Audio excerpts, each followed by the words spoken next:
Now this is the panel on the security, or else like Web3 security to be specific, and we call it paranoia is the pill. Like be paranoid as you can so that you can say stay safe in this ecosystem. Okay, Smit is saying paranoia is an understatement. Maybe we'll learn why.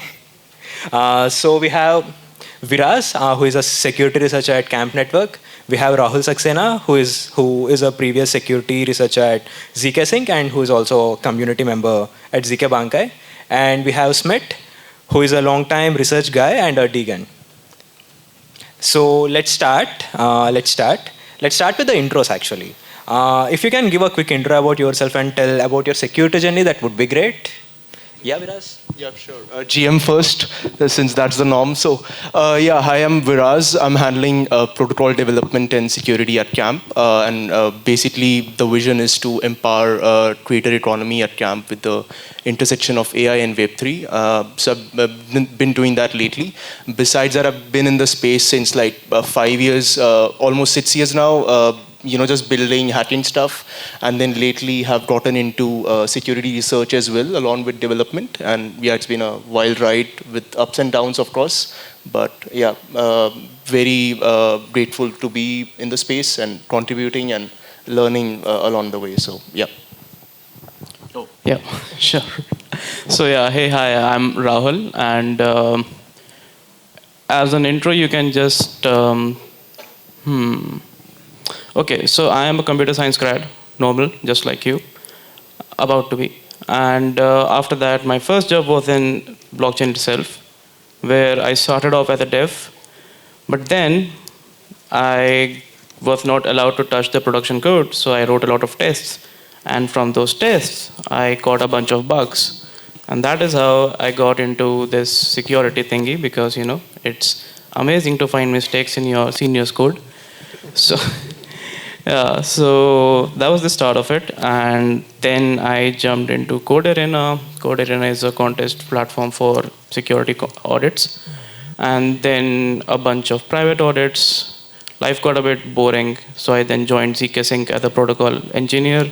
Life got boring again, so now I've started working independently on a new security-related problem, on the intersection of security and AI.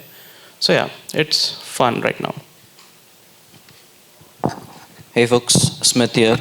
So I got exposed to computers quite early. My school had computers in like 3rd grade. So I was quite fascinated by them. I built a website like when I was in 10th grade and I wanted to put up that on a server. But dad wouldn't give his credit card. And I figured out namecheap.com had just started selling servers and domain names for Bitcoin. So I turned 72 computers in my school into Bitcoin miners. That's how I made my first Bitcoin. There were no ASICs back then, so difficulty was quite low. But then the Mt. Gox hack happened, Bitcoin dumped like 90%, and my dad is in finance. He's like, no asset class goes up and down like 90%. It's a scam. I too felt like that. I kept my Bitcoins, and then I got into security. So I was trying to buy a subscription on Ghana.com. Ghana is like Spotify for India, for those who don't know. So I sort of found a flaw into it where I was able to change anybody's password. I tweeted out to the chairman, and they set up a war room at 2 a.m. in the night, figuring out how I did it. And next day they called me up that, hey, we figured it out. They sent me a check for that, and they're like, we own more than 50 companies across the globe. You can just go around hacking all of them. So that's how I started finding flaws in all of their companies. Then I dabbled back into crypto in 2016 with Ethereum. And I started arbitraging it across multiple exchanges because there was a lot of price difference. Then I joined a couple exchanges like CoinDelta. I was one of the first employees at CoinDCX. I joined the initial founding team. Then I did my own, but I was still in college, and my teachers were like, if you continue going to this startup every day, we are going to fail you in exams. So I left CoinDCX and I did my own startup, which was like a market making firm, a quant firm. We did a lot of market making on all these exchanges, quant strategies, etc. Then I joined a VC fund where I was leading investments, due diligence, and security as well. Then I got out, did my own, market making stuff, and then I recently raised for an AI company. But yeah, quite active into security. Recently found a security flaw in Telegram, Dapnode, and like couple other companies. Such a crazy stories you three have. Everyone have a unique entry point into Web3 security. So moving on to our next question, like, what does it look like during a 0 day? Like, I would expect you guys have been in 0 days a lot of times. What does it look like exactly, and what is the most thrilling 0 day you are part of? I think it's obviously there's chaos involved when you're part of such an incident. But I think what we have seen with Web3 is that you have like I think in the previous panel the discussion was that everyone is very collaborative and helpful in that sense. So it's a lot of like that we have these the seal service that we have right now where you just raise you connect with people on Telegram with different researchers and things like that, and you have these war rooms. If you have to go into that, I have not had a major like a prominent one. I've just like obviously been in discussion around things like that with people. So and I've seen it of course happening on crypto Twitter, which is an amazing resource besides shit posting. I think I've seen a lot of this stuff, and then but yeah, what I've my learning has been that people have been very collaborative, and everyone is willing to help as you are just finding the right right group of people for getting that particular help, and just analyzing what went wrong and what didn't work or things like that. And then you have of course you have the means. For example, from a smart contract perspective, you have these stop gap solutions in a sense that you can like pause a contract or things like that, where you take steps to mitigate those situations in that sense, and obviously gain perspective from different people around you in the space. Yeah. So I think by 0 day, do you mean like a live vulnerability or? Yeah, like the being at the very moment of the hack is happening, or else Ah, like okay. vulnerable to discovering. Also, okay. So I think 0 day means like when you. Okay, fine. So first things first is that SOPs do not work in case of an actual emergency. But that does not mean that you do not have to have SOPs. You have to have SOPs, and you have to have really good people in your team or at your disposal who can come in. And the first thing that they do, even before trying to figure out what happened, how it happened, stuff like that, is just stop the drain, stop the damage, reduce the damage as much as they can. That's the first thing to do. Post that, you have to go back and realize that this exact step, the stopping the protocol, stopping the drain, stopping the hack, whatever, is itself pretty hard, because if you are a decentralized protocol, ideally you do not have a single person who can switch on and off a protocol. You have to have a bunch of signatures, you have to have some sort of consensus to do that. So you need to be very operationally fluent, if you get what I mean. You need to have people who talk to people regularly and tell them that, hey, this is going on. And you need to be geographically distributed. Like, even if a hack happens at a time, like let's say in New York, if you have most of your security members in Singapore, they mostly won't be able to help you. So this kind of things need to be taken care of. And the biggest thing is that security in the Web3 sense does not help you much here. So the only thing that you can do is have like very robust monitoring, have very robust on-chain and off-chain monitoring both, and have good incident response for everything involved. And you'll realize that there isn't, anything you can, like much you can do about it, because you know that if a certain transaction fails, you can force include it in a certain batch, but have you ever tried doing it? If you try to do it, then you have to prove every other batch which that touches. So it's not as easy as it sounds theoretically. Um, and then you realize what are the gaps in your knowledge. So the best thing is to basically simulate the attack yourself, get a feel for it, and be more ready. But that is more resource intensive. So, just have good people around you who are always down to help you. That's it. So, first of all, whenever a hack happens and you get invited to a war room, it's either of the two feelings. If it's your own protocol getting hacked, you wish you never face this again. But if you're someone who's invited here to debug it, there's an adrenaline rush, and you love sort of helping these people. But that aside, like during a 0-day hack, one major thing is having your monitoring processes set up so you don't get to know your protocol is hacked from Twitter. Can we name protocols here, by the way? The recent hacks? Yeah, yeah. The Bybit one? Not like, let's say Axie Infinity, right? So the hack happened and people got to know that like few days later that the funds are missing. So you need to have very robust security setup that, hey, anything goes wrong, you should be notified within a block. That's one. And setting up a war room. Just like how Rahul mentioned that, you need people on call. Like a very big lending protocol got hacked 2 years ago, and the developers, the founders did not even have the phone number of these developers, and they were unavailable. They called a taxi service in that country. That they gave them extra money, say that go to this address, wake up this guy, and ask him to turn on his laptop. So you need everybody ready on a call. Like your developers, if it's a distributed team, you should be able to call them anytime if such a hack happens.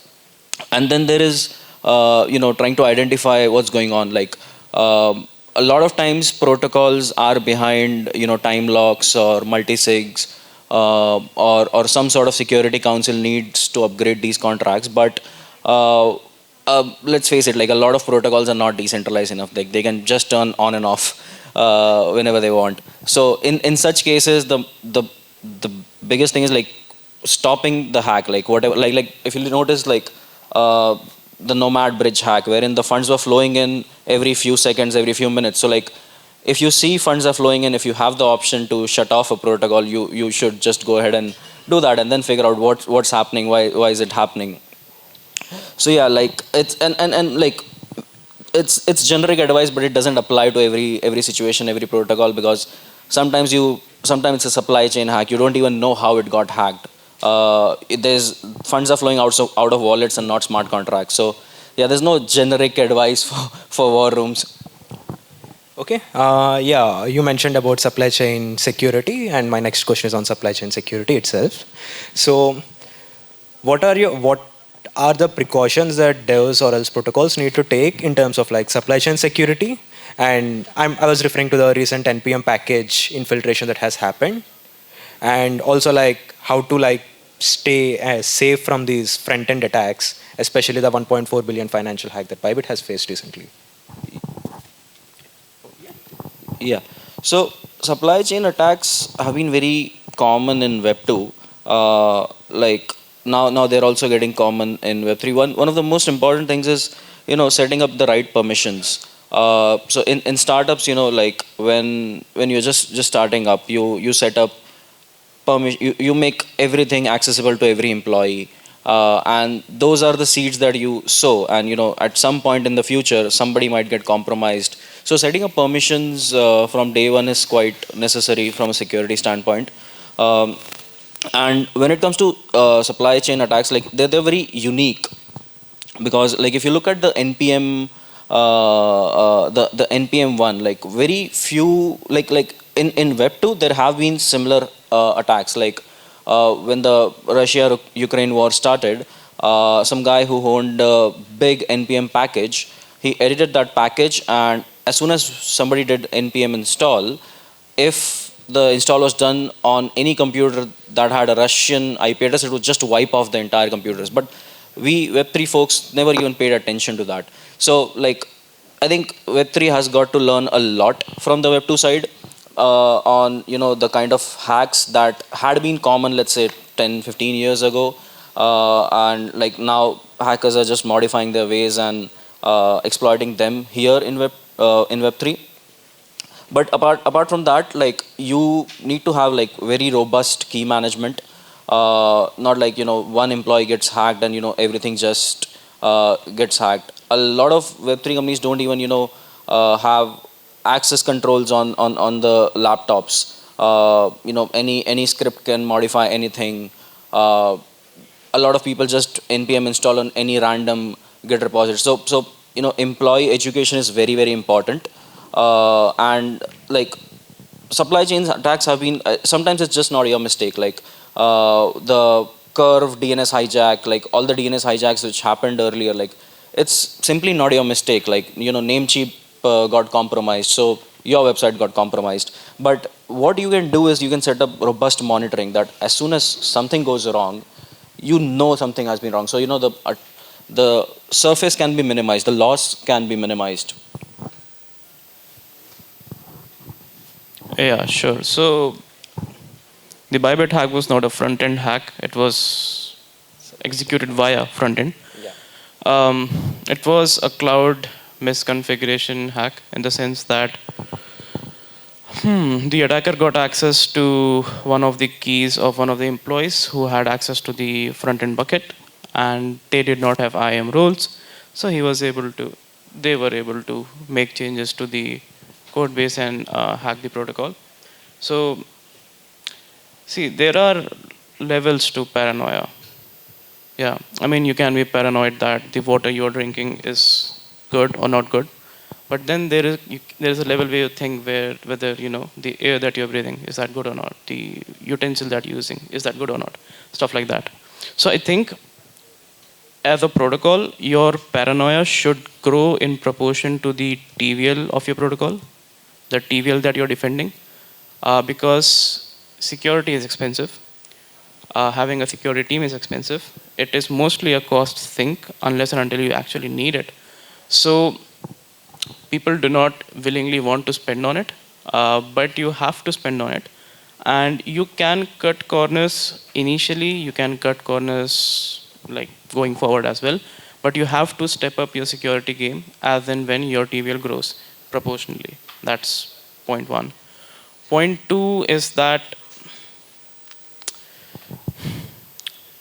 the basics that exist right now, like for example, the NPM hack that happened, NPM supply chain attack that happened. The simplest thing that you could do so that you were not affected by it was that you have this GitHub actions that you use, right? You can simply pin the SHA hash of the NPM package that you want to use instead of saying that at v4, at v5, basically. So that basically states that this particular version of this package is allowed in my actions, and this is what I want. Not a random update can come in and that automatically gets into my GitHub Actions pipeline, scans my whatever.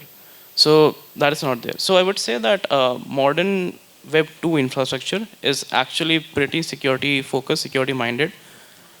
If you just bother to go through the instruction manual on how to use it and set up all permissions, all parameters the way it is meant to, you are way safer than like a lot of the other protocols. A lot of surface attacks, I mean, Web 2 surface for attacks that exist right now, they happen due to weak configs, people missing on checking something, people not even like renewing domains or something. Some port is like exposing a service. Port banner is very chatty, like basic stuff like that. Misconfigurations. Yeah. So if you just do a thorough job and don't vibe code your way to $1 billion protocol, then you are fine mostly. But do keep on increasing the paranoia as your TVL grows. That's it. No, I think I agree with both of them in a whole sense of view. But I think, yeah, I think as an industry, what I've seen is that we need to probably be a bit more focused on OPSEC as well, like the basic stuff at least, where you have two FA setups on different accounts which are important as a protocol or as a company, and then regarding NPM packages, for example, you can maybe start by just pinning dependencies and not having those floating versions around, things like that. And I think it's important for like team members at least to have a basic knowledge or awareness of the right offset practices in a sense, having of course like multi-sig setups and all of that.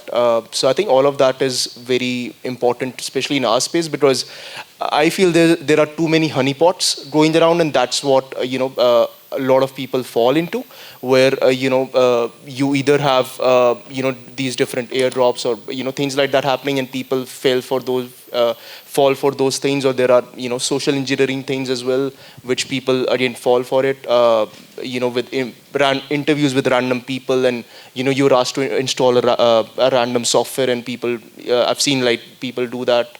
And they get their machine wiped off, or their funds being wiped off from their wallet, or important data being lost. So I think all of those security practices are important. I think the Bybit again. I think overall, I think for the industry, of course, it was. I think for me personally, it was a shock in terms of how the safe machine in this case got compromised, because I think safe is one protocol that everyone in the space uses very in a trustless manner, and no one. I mean, I don't think a lot of people would have thought that something like this could happen at some point of time in the past.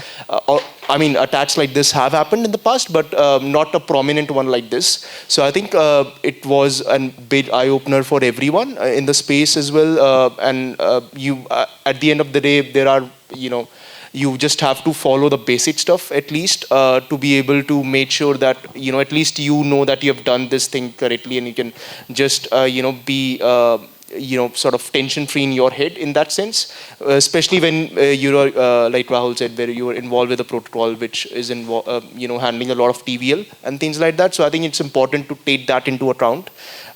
So I think it's a balance of both the software security and the offset security that needs to be. Losing money on the protocol side or else on the personal side is a very hard thing. It hurts reputation and mental peace.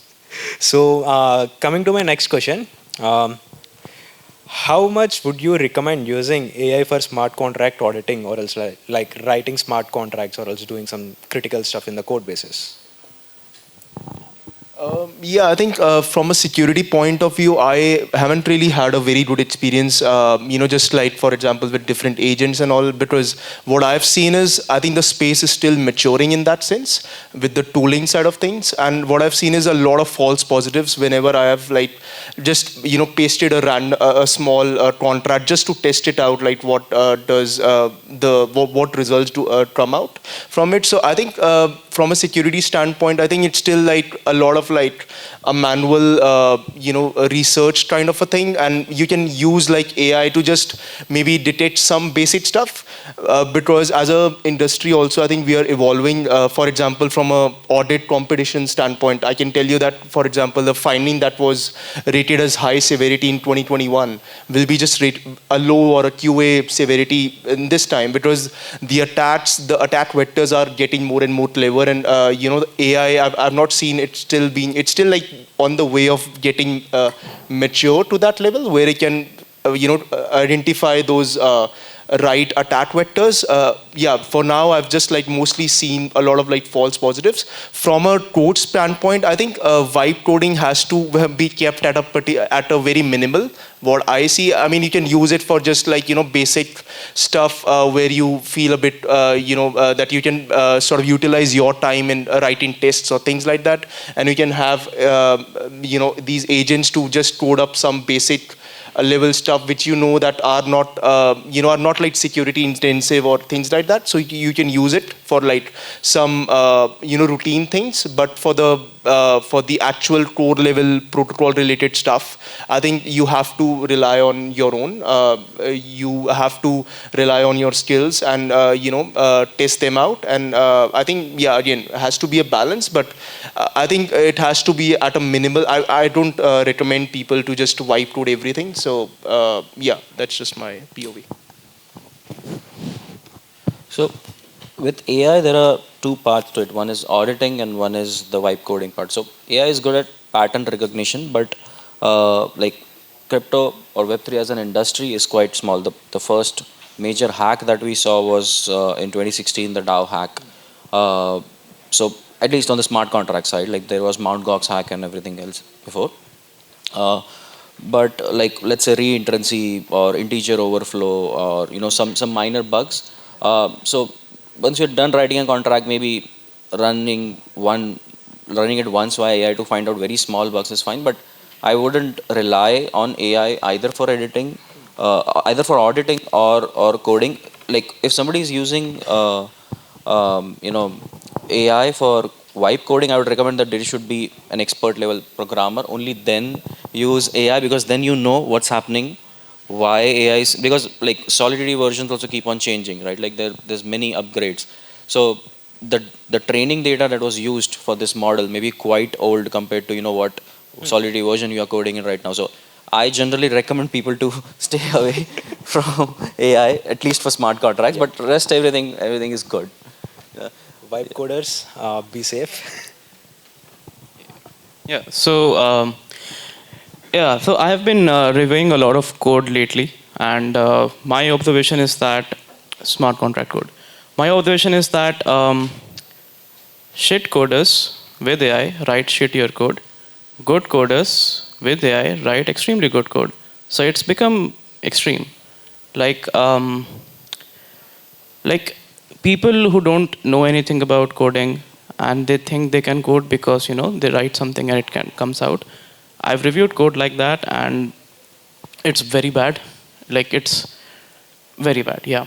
And people who know stuff, are already good at programming and they're using AI to do the legwork, and using AI as an intellectual sparring partner. Like, hey, why did you take this decision?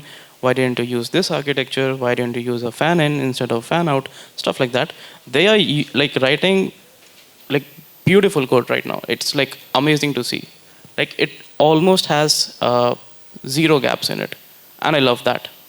The reason for that is, as you think about programming, it started off, as opcodes. Like there is x86, there is an ARM processor, and to program it, you have to tell that, hey, put this thing in this register and take its value from this register to this register, and so on and so forth. So that's a very low level of programming. So to be a programmer, you had to know that assembly language. Post that came C++, which was certain higher level, then Python, which is even more high level. But you still had to know how to program, how the computer works, how the programming concepts work. And now the only thing that has changed is that you are giving the instructions in English, right? If anyone has written any ZK circuits ever, I think vibe coding is very similar to writing ZK circuits, in the sense that to write a correct ZK circuit is very difficult, very, very difficult. But to write a ZK circuit that works is very easy, because you have to keep on adding constraints so that it does work on the happy path, but it does not work on any other path. In the same sense, with AI, you have to tell it exactly what you want and exactly what not you want, which is in fact the essence of a good programmer. So you can vibe code with it, and there are, it just amplifies who you are. If you are bad, you just become worse. When it comes to security, I have been using it extensively and I have had great results with it. I'll tell you why.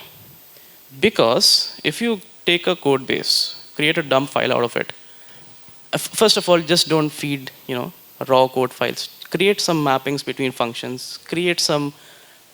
Have you read Automata? Okay.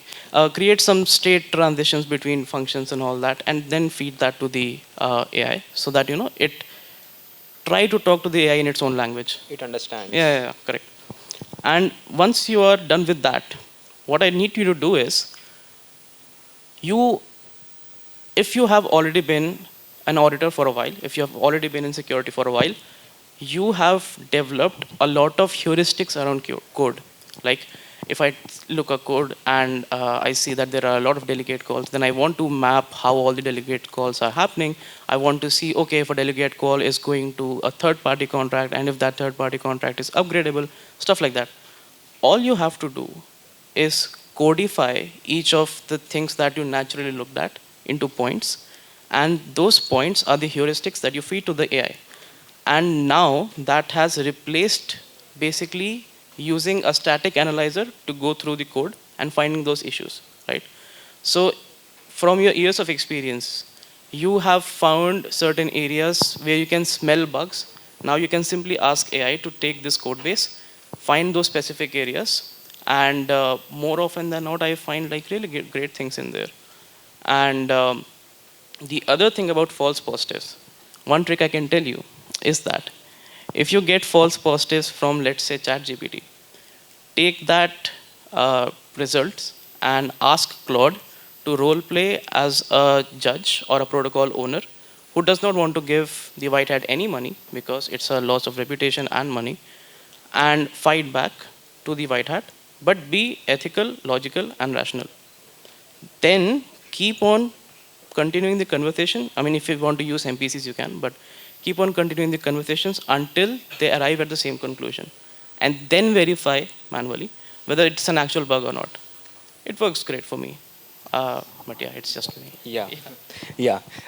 We have great chat on the security space, and I would thank Viraz, Rahul, and Smit to be here. And this thing doesn't end here. If you guys want to have a chat with them regarding the security space or else like smart contract auditing, they'll be around. Like you can always talk to them. Thanks for being here. It's nice meeting you and having you on the panel.